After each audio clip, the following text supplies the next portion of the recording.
Laura Smet et David Hallyday n'avaient pas eu connaissance du dernier testament de leur père, stipulant qu'il avait déjà reçu leur dû par le passé. Et pour cause.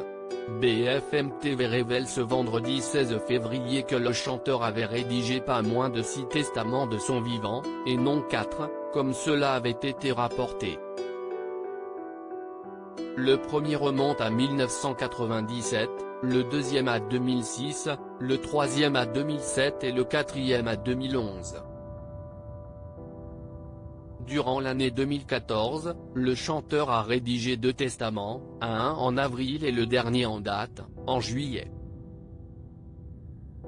Et comme l'a confié une source proche des aînés du chanteur à BFM TV, Laura Smet et David Hallyday n'avaient jamais eu connaissance d'aucun de ces documents et ne savaient rien au sujet des dernières volontés de leur père.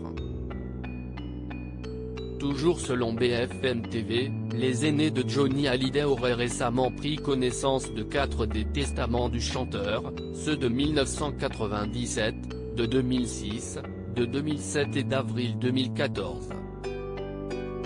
Si est-il ce dernier document qui faisait foi à leurs yeux, et si est-il aussi dans celui-ci qu'ils ont découvert qu'il était écarté de la succession et qu'ils ont décidé de contester.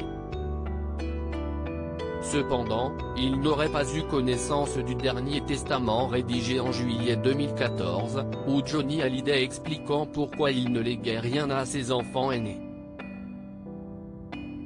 Une rente de 5 000 € par mois. Pendant 14 ans ce jeudi 15 février, Closet révélait que le taulier avait donné de son vivant 1,5 million d'euros à Laura Smet, notamment via un versement mensuel de 5 000 € par mois pendant 14 ans. David Hallyday n'est pas en reste puisque son rocker de père lui a laissé 50% de la villa parisienne qu'il a achetée avec Sylvie Vartan.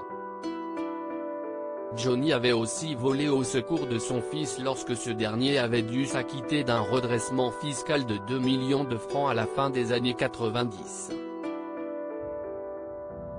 Dans une série de documents notariés dévoilés par RTL, on apprend aussi que le taulier avait aussi donné à sa fille aînée 450 000 € pour l'achat d'un appartement à Paris. Pourtant, selon un proche de Laura Smet qui s'exprime dans Le Parisien du 16 février, l'existence de ce nouveau testament ne change pas grand-chose puisque, comme le précédent, il déshérite ses enfants. Loading VJ.